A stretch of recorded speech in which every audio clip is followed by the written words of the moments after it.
Now, this video is about changes of plan to the end times, prophecy, and its often associated role of manipulation of masses. I don't want to alienate everyone at first, but you have to understand, if you're going to understand anything I say, is that there has been a lot of changes in the eternal realm. There's been massive changes of leadership. There's been massive changes in how things are done.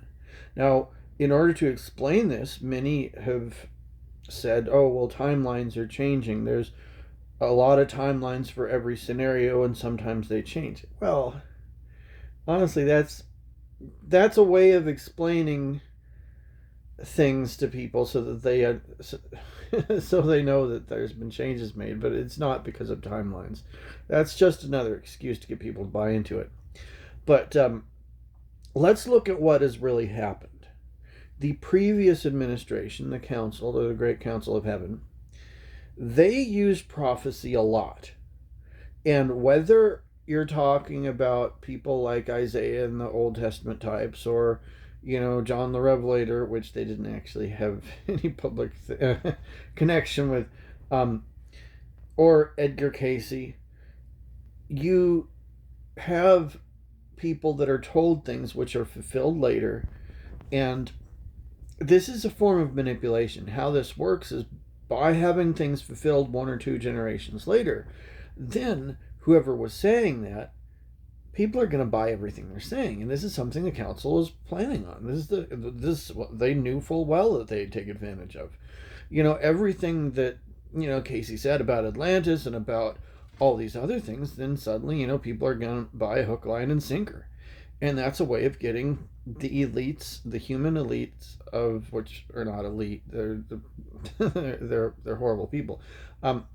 That's the way of getting the human leaders to follow the good and the bad of people that the council put in position to manipulate and to lead.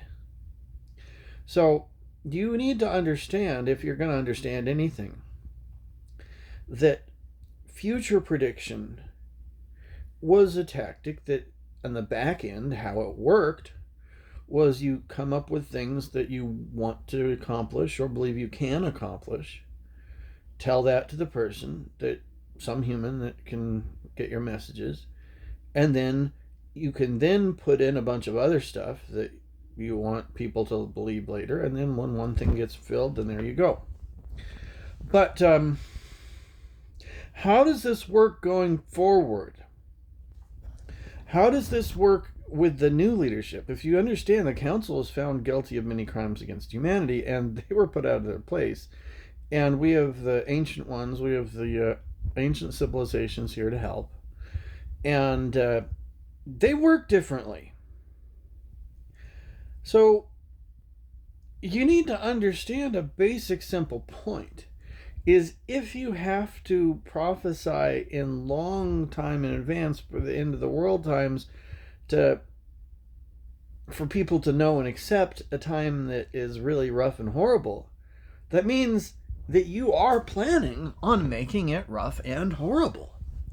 One of the crimes against humanity that the council was guilty of is exactly that. And let me ask you, why would a good group that was working in your best interest deliberately try to make things like the days of Noah? And they knew that thousands of years in advance. Why would they put civilization on a deliberate track so that then they could then come in with meteors and really, really bad things and evil leaders and crimes like the days of Noah? That this is planned in advance. This is not something that just randomly happens. This is not something that they just said, oh, well, this is the only way it can work out, and we have an advanced omniscient knowledge that this is just what humanity will choose. This isn't the case. This is a deliberate plan that they had in mind. They wanted to steer humanity to the brink of collapse so that they could come in and save it and look good for doing it. And this is something that was wrong, and this is one of the things that they were convicted about. Make no mistake about this, had they been good, what would have happened is they would have slowly updated the genetics and the education in the world as it was going from a primitive civilization to a modern one, so that we wouldn't have needed World Wars I and II. We wouldn't have needed to have these times when we're all at each other's throats. So you wouldn't have needed a time when people were almost begging for meteors to come in. You would have had a slow change in the last 200 years from a primitive civilization to one where people are reasonable and logical. It would have already been the case to where you don't have massive religions that are telling, almost 1 billion of its people to go and end the lives of anyone that doesn't belong to that religion. You wouldn't have had a case where we have a world like this. It was avoidable. And what's more, you have to then understand that, say the era of peace happened. Well, why would you deliberately plan for an end time of that to end in a massive war at the end of the 1,000 years between good and evil, with Gog and Magog? This is something that is not just forecast. It is a plan that was had that took a lot of deliberate direction to accomplish. So let's change gears a bit and say, well, what about going forward? Going forward, the new direction by the new leadership, which is, of course, by ancient civilizations, which were watching and judging and had to come in a police action. Their point of view is, if you get society too close to a societal collapse, it's the predators that win. And let me just explain to you again. If you have an end times that is crazy and really, really, really stressful, then that favors not the gentle people, but the predators. And again, if you have 1,000 years of peace and then end it all with a big war, well, that favors the predators. That favors the violent ones. That does not favor the people who sacrifice every day to work and to struggle to make a peaceful existence, to get along with each other, to spread love. This artificially bumps up the importance in the eyes of the civilization of these soldier types by a contrived, deliberate, melodramatic set of events that's there specifically to show everybody in the civilization here on earth or in the councils of heaven that their choices of deliberately pushing violence on us and deliberately training the violent types was the right thing to do. And there's the problem. So going forward, let's examine this thing. Society collapse favors predators. The closer you get to society collapse, the more the predators are favored. And so what is a problem when it comes to meteors and a big tsunami, as was planned? There could be a time where that really is needed. But what's the problem? Is that meteors and a tsunami would wipe out a civilization, but not quite to the point where everybody's wiped out. And you then would have a collapsed society in many parts of the world where any remaining good people are just like fish in a barrel. And I need you to understand this. There's an almost romantic viewpoint that if you save and you think and you plan ahead that you can get a whole bunch of stuff for a society collapse and it's going to keep you and your family safe. Well, that could. But more likely, who it's going to keep safe is whoever invades your house, ends you and every one of those you love, and then takes your stuff, and then they are safe because of your effort. So I need to make this abundantly clear. When you have a society collapse, lawlessness is rewarded.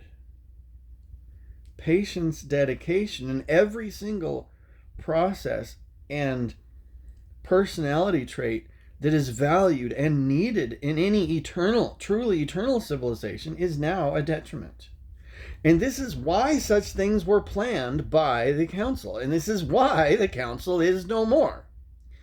And so drama does help people. But past a certain point of drama, as you lead to society collapse, only helps ensure that the winners are going to be losers. They're going to be the predator types.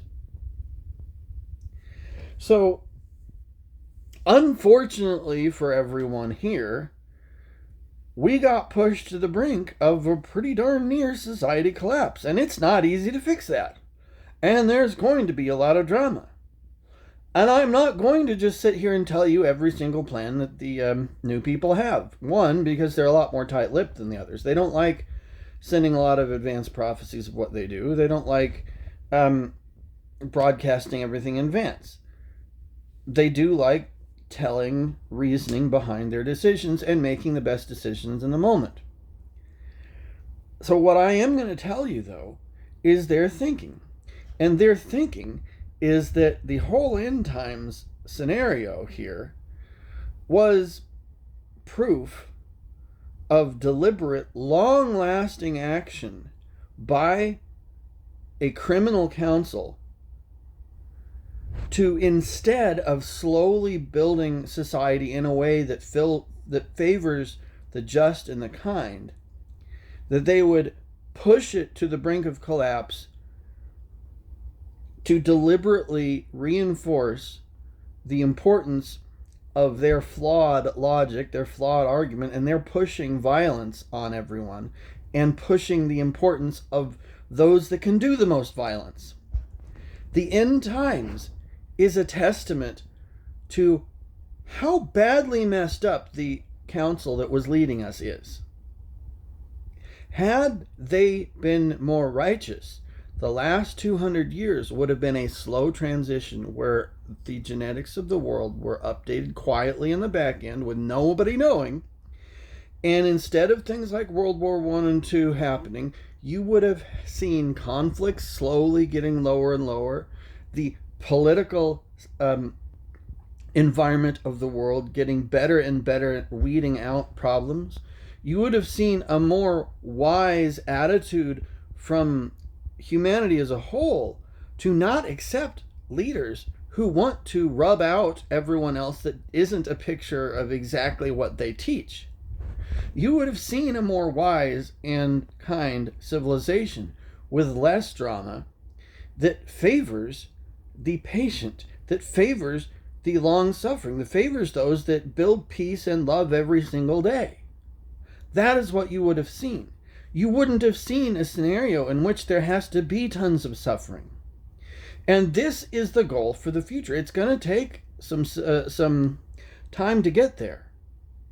But the ultimate goal, after 2-3 generations of trying to get there, is going to be a society where you do not have to look forward to a time in 1,000 years that you're going to nearly get wiped out and saved by some,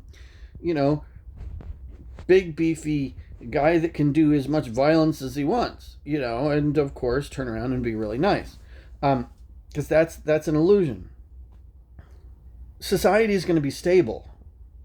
Society stabilization is the goal, and drama is going to be happening, but is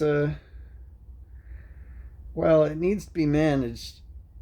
There's going to be protections put in place as well as they can. Now, my personal beef with the new leadership is I think that I don't trust that they're going to put in the protections they say. They say they're putting in protections. And of course, that's obviously going to take a bit. I don't believe that they're really going to do it as quickly, as effectively as they need to. I think that it's got pushed too long. But I'm going to stay back and I'm going to just hold my tongue for a bit on. They came from very far away and in great numbers to help us out. We'll give them benefit of doubt and let them put the protections into place.